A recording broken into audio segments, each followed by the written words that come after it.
Hello दोस्तों, कैसे हो? तो देखो, आज मैं आपके सामने लेके आया हूँ सब्जेक्ट इंग्लिश और टेंस। ठीक है, तो टेंस में आपको यानी टेंस कितने प्रकार के होते हैं और इसमें टेंस कहते किसे हैं और यानी इसको सबको बताना। ठीक है, तो टेंस जो होता है ना वो काल होता है। टेंस को हम क्या कहते हैं? काल भी कहते हैं। क्या कहते हैं? काल। अर्थात हम इसे समय भी कह सकते हैं। क्या कह सकते हैं? समय भी कह सकते हैं। ठीक है, यानी टेंस यानी काल, काल यानी समय। ठीक है, और समय तो आप जानते होंगे, तीन प्रकार के समय होते हैं। कौन कौन से होते हैं? देखो, सबसे पहले वर्तमान काल, फिर भूतकाल और फिर भविष्य काल। ठीक है, और इन्हें इंग्लिश में कहते हैं प्रेजेंट, पास्ट और फ्यूचर। तो देखो, आपकी जो सबसे पहला होता है वो क्या आता है?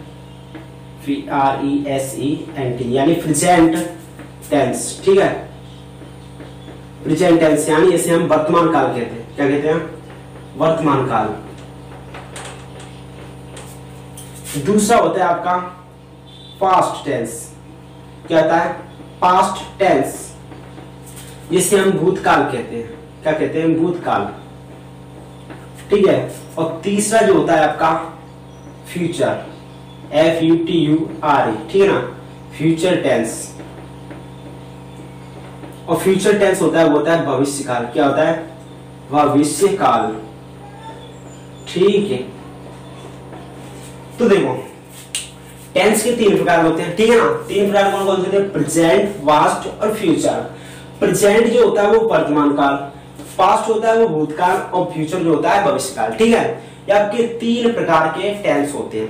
मैंने आपके लिए बता दिया जो प्रेजेंट, पास्ट और फ्यूचर होता है ना, उनके भी प्रकार होता है वर्तमान, भूतकाल और भविष्य काल। ठीक है, वर्तमान काल क्या क्या होता है? देखो, वर्तमान काल होता है जो हम अब कर रहे हैं, अब जो कर रहे हैं हम उसे वर्तमान काल कहते हैं। ठीक है, और भूतकाल क्या होता है? जो अभी हो चुका है, इतिहास बन गया, यानी वो बीत चुका है। ठीक है ना, जो बीत चुका है। और जो भविष्य काल होता है ना, हम उसकी कल्पना कर सकते हैं, वो आगे आएगा। ठीक है, यानी जिसे हम सिर्फ कल्पना कर सकते हैं और कुछ नहीं कर सकते।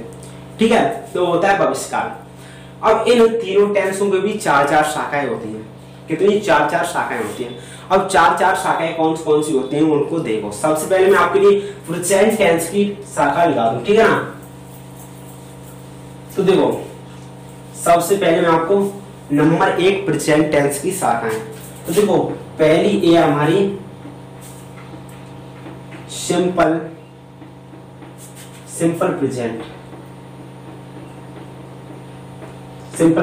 जिसे हम इंडेफिनेट भी कहते हैं। क्या कहते हैं? जिसे हम इंडेफिनेट भी कहते हैं, इंडेफिनेट टेंस। ठीक है ना, जिसे हम इंडेफिनेट टेंस भी कहते हैं। ठीक है, और जो दूसरी हमारी कॉन्टिन्यूअस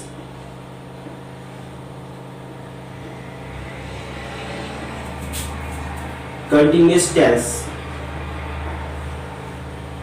ठीक है ना, टेंस। तीसरी जो हमारी परफेक्ट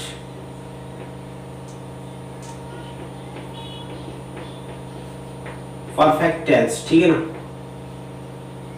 परफेक्ट टेंस। चौथी आपकी परफेक्ट कंटिन्यूअस, FECT।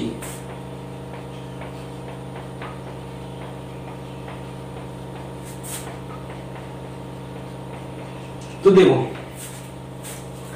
क्या है, हमारी जो प्रेजेंट टेंस होता है उसकी भी चार चार शाखाएं होती हैं, यानी सभी टेंस की हमारी चार चार शाखाएं होती हैं।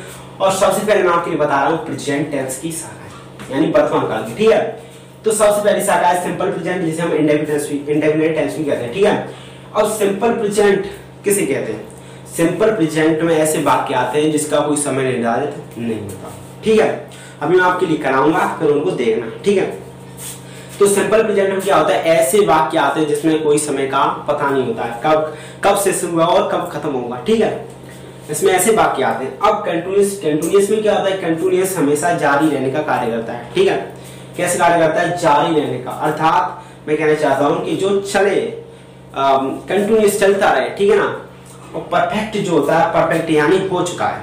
परफेक्ट क्या होता है? हो चुका है। और परफेक्ट कंटिन्यूअस में ऐसे सेंटेंस यानी वाक्य आते हैं जिसमें कार्य हो भी रहा है और हो चुका भी है। ठीक है, यानी परफेक्ट कंटिन्यूअस इन दोनों टेंसों से वो मिलकर बना है। ये हमारा चौथा परफेक्ट कंटिन्यूस। ठीक है, इसमें क्या होता है, काम हो भी चुका है और हो भी रहा है, अभी चल रहा भी है और हो भी गया है। ठीक है, तो ये तो हमारी प्रेजेंट टेंस की शाखाएं। अब हम लिखाएंगे पास्ट टेंस की शाखाएं। ठीक है, ऐसी सभी की शाखाएं होती है। ठीक है, क्या होती है, ऐसी सभी की शाखा होती है, ऐसे पास्ट की भी होती है, फ्यूचर की भी होती है। ठीक है ना, इन सभी की शाखाएं होती है। ठीक है ना, नंबर 1, दूसरा और तीसरा। ठीक है ना, मैं आपके लिए बता दूं, जो हमारे ये 3 प्रकार के टेंस होते हैं उन सभी की ये शाखाएं होती हैं। ठीक है, तो देखो सबकी ये शाखाएं होती है। टोटल कितने टेंस हुए, 3, तो ये हो गया, यानी 4 ये शाखाएं हमारी कितनी हुई, 12, क्योंकि हमारी 3 टेंस है ना, तो 12 जो हमारी शाखाएं वे होती है इस टेंस में, यानी जो हमारे टेंस के जो सभी भाग होते हैं कितने होते हैं, 12 होते हैं। ठीक है कुल। तो चलो हम आगे बढ़ते हैं।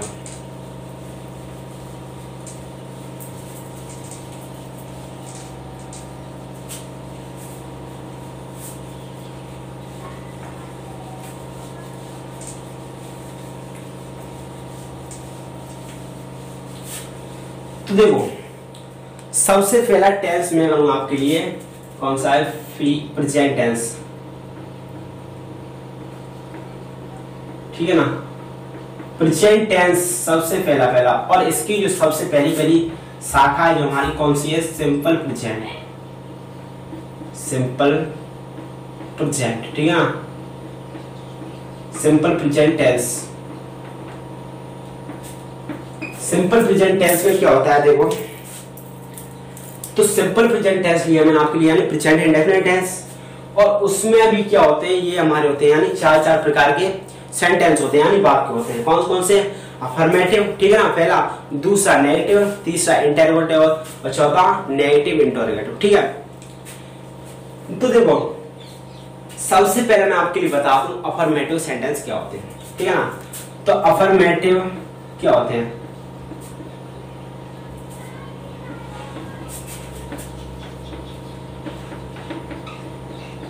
Affirmative sentence. ठीक है ना, अफर्मेटिव सेंटेंस अर्थात इन्हें हम कहते हैं, क्या कहते हैं, साधारण वाक्य।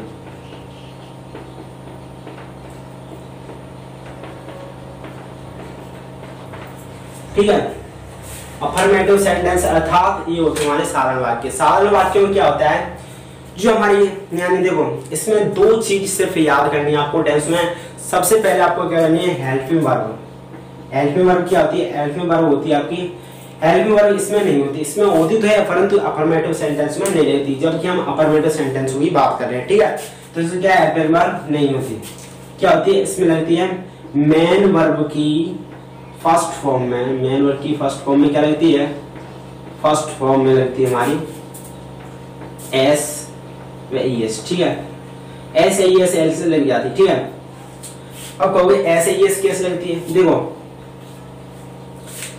हमारे जो अफर्मेटिव सेंटेंस हैं उसमें क्या होता है, मेन वर्ब की फर्स्ट फॉर्म में ऐसे यस लग जाती है। ठीक है, ऐसे यस लग जाती है, तो इसमें क्या होता है, ऐसे यस कब लगती है, जब कर्ता एक वचन है, हम जब ही ऐसे यस का प्रयोग करेंगे, अन्यथा हम ऐसे यस का प्रयोग नहीं करेंगे। ठीक है, तो एक वचन के लिए, किसके लिए, एक वचन के लिए हम ऐसे यस का प्रयोग करते हैं। ठीक है, ऐसे यस का प्रयोग करते हैं। और ई एस किसके लिए आता है, ई एस देखो ओ है, एक्स है, डबल एस है, एस एच है और सी एच। ये आपको लास्ट में अंक यानी ये अक्षर दिखाई दे जाए ना, ये शब्द, ये वर्ड, तो वहां आपको ऐसे ई एस का प्रयोग करना है। ठीक है, अन्यथा इनके अतिरिक्त और जो भी हमारे वर्ड आते हैं उनके लिए हमें एस का प्रयोग करना है। ठीक है, क्या कहा, यानी मेन वर्ब की फर्स्ट फॉर्म में एस एस का प्रयोग करना है, एस एस, तो एस का प्रयोग हमें ए ना जब करना है और ए आ जाए तो हमें एस का प्रयोग करना है। ठीक है, इतना सा आप लिख लो, फिर हम आगे बढ़ते हैं।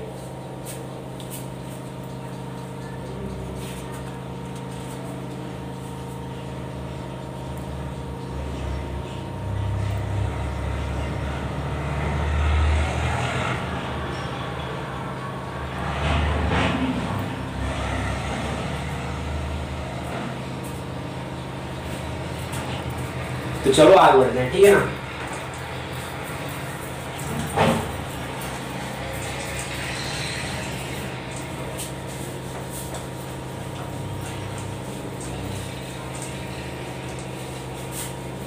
देखो हमारी जो अफर्मेटिव सेंटेंस हैं, मैं आपको उनका स्ट्रक्चर बता दूं, ठीक है ना। क्या है? साधारण वाक्य, साधारण वाक्य, ठीक है। इन साधारण वाक्यों का हम स्ट्रक्चर यानी सूत्र बता दूं। सूत्र क्या है? सेंटेंस बनाते हैं तो हम कौन सा सूत्र प्रयोग करना है, कौन सा नहीं। तो देखो सबसे पहले हम नहीं करता यानी सब्जेक्ट प्लस, इसमें हेल्प वर्ब होते हैं नहीं, इसलिए हम मेन वर्ब की डायरेक्ट लिखेंगे, ठीक है। मेन वर्ब क्या है? First form, first form plus S या एस, ठीक है ना, एस या एस। मेन वर्ब की फर्स्ट फॉर्म में क्या रखेंगे? हमें एस एस रखेंगे, ठीक है ना। प्लस ऑब्जेक्ट यानी हम कर्म कह सकते हैं, ठीक है। और यहाँ पर आ जाते हैं अदर वर्ड, ठीक है। तो देखो आपको जब सेंटेंस बनाने तो कर्ता प्लस सेकंड केस में यानी मेन वर्ब की फर्स्ट फॉर्म में क्या लगाने? एस एस लगाने हमें, और ऑब्जेक्ट प्लस अदर वर्ड, ठीक है। ऑब्जेक्ट होता है हमारा कर्म, ठीक है। मैं आपके लिए एक एग्जांपल से समझाता हूं। तो देखो एग्जांपल में आपके लिए समझाता हूं, जैसे कि मैं जल्दी घर लौटता हूं। तो देखो मैं जल्दी घर लौटता हूं, ठीक है ना। इतना सा गाया आपको, इतना सा दे रखा है कि मैं घर जल्दी लौटता हूं। अब इसमें क्या है? मैंने आपके लिए बताया इंडेफिनिट टेंस क्या होते हैं, ना तो किसी का पता है कब खत्म होगा कब से गया। मैं घर जल्दी लौटता हूं, कब यानी क्या पता कब से गया और कब लौटेगा, कोई पता नहीं है ना, ठीक है। तो मैं घर जल्दी लौटता हूं, अर्थात इसके कहने का अर्थ यह है, तो देखो मैं जल्दी घर लौटता हूं। मैंने आपके लिए एग्जांपल दिया। तो देखो मैंने आपके लिए बताया था इंडेफिनिट टेंस में क्या होता है, ना तो कोई समय का पता होता है, ना ही कुछ यानी पता होता है, हमें समय का कोई पता नहीं होता है कब शुरू हुआ और कब खत्म होगा, ठीक है। मैं जल्दी घर लौटता हूँ, क्या पता कब लौटता है और कब आया था, ठीक है, कोई पता नहीं। तो हम इस वाक्य को बनाते हैं। सबसे पहले हम कर्ता लेंगे, ठीक है। कर्ता क्या है? कर्ता यानी कर्म कौन कर रहा है? मैं कर रहा हूं ना, तो इसके लिए आई लगेगा, ठीक है। आई लग गया। फिर देखो मेन वर्ब की फर्स्ट फॉर्म में एस या एस का प्रयोग करना। तो एस या एस का प्रयोग कब करते हैं? जब कर्ता एक वचन होगा। इसमें क्या है? दो यानी बहुवचन करता है, इसलिए हम एस या एस का प्रयोग नहीं करेंगे, इसलिए मेन वर्ब की फर्स्ट फॉर्म लगाना, ठीक है। तो रिटर्न, रिटर्न मीन्स होता है लौटना। क्या होता है? रिटर्न मीन्स होता है लौटना, ठीक है। जल्दी लौटता हूं, क्या है? I return home early, home early, home early, ठीक है ना। तो ये बन गया आपका वाक्य, ठीक है। सॉरी EARLY हो, ठीक है, EARLY। तो देखो मैं आपके लिए दोबारा समझाता हूं। मैं जल्दी घर लौटता हूं। तो देखो सबसे पहले मैं आपके लिए करता लिया मैं, और हम एस एस का प्रयोग कब तक करते हैं? जब हम करते हैं कि बहुवचन ना हो, वो बहुवचन हो, ठीक है। मैं कहने का मेरा यह है कि एक वचन करता हूं, जो हम एस एस का प्रयोग करते हैं, इसमें क्या है? बहुवचन करता। मैं कितना है? बहुवचन। हमेशा मैं जो होता है आई करता किसमें आता है? आई हमेशा बहुवचन में आता है, ठीक है। किसमें आता है? बहुवचन में आता है हमेशा, ठीक है। तो इसमें हम एस एस का प्रयोग नहीं करेंगे। आई रिटर्न होम अर्ली यानी मैं घर जल्दी लौटता हूं, ठीक है। यानी कंप्लीट आप इसे लिख सकते हो, उतार सकते हो, ठीक है। मैं आपके लिए दूसरा उदाहरण भी कराता हूं।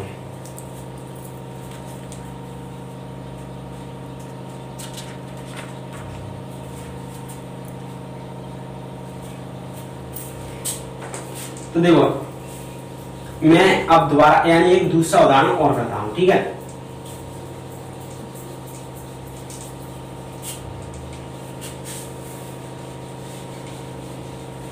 देखो इसी के अनुसार हमें एक उदाहरण और देखते हैं, ठीक है। तो एग्जाम्पल है हमारा, देखो एग्जाम्पल क्या कह रहा है? श्याम के माता पिता, कौन? माता पिता अच्छे हैं, ठीक है। मैं आपके लिए एग्जाम्पल दिया, श्याम के माता पिता क्या है? बहुत अच्छे। यानी अच्छे हैं, ठीक है। तो सबसे पहले हम कर्ता लेंगे। कर्ता क्या है इसमें? कर्ता है हमारा श्याम। क्या है? कर्ता हमारा ये श्याम, ठीक है। श्याम है तो सबसे पहले हम कर्ता रखेंगे। क्या रखेंगे? श्याम,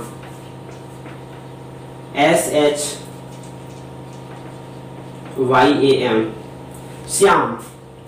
अब श्याम के लिए क्या लगता है? S लग जाता है, ठीक है, S लग जाता है। श्याम के माता पिता, कौन? माता पिता, तो पेरेंट्स। तो देखो, अब देखो यहाँ पर हमने कर्ता ले लिया। अब देखो मेन वर्ब की फर्स्ट फॉर्म, मेन वर्ब की फर्स्ट फॉर्म तो यहाँ से शुरू होगी ना, एल्वियम वर्ब तो है नहीं इसमें, तो क्या रहेगा? मेन वर्ब की फर्स्ट फॉर्म आएंगे अच्छे हैं, अच्छे हैं। तो देखो अच्छे के लिए क्या होगी? Good, good. माता पिता की क्या आता है? पेरेंट्स,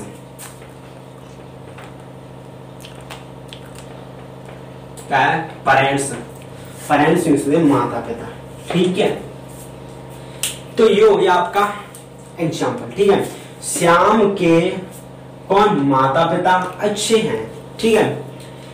अगर आपको देखो तो यानी ये हमने एक छोटा सा टॉपिक कराया, टेंस का एक छोटा सा टॉपिक, कौन सा? अफर्मेटिव सेंटेंस यानी साधारण वाक्य का सूत्र बताया, दो आपके लिए उदाहरण बताए, ठीक है ना। तो आज की क्लास हम यहाँ पर ही खत्म करते हैं। अगर आपको हमारी वीडियो पसंद आए तो इसे लाइक करना, शेयर करना, और अगर नए हो तो चैनल को सब्सक्राइब करना, ठीक है। और मैं आपके लिए बता दूं, जो हमारी पहले वाली वीडियो है वो यानी डिस्क्रिप्शन में एंट्री है, ठीक है, उनमें से देख लेना, आपको वीडियो निकल जाएगी। Thank you.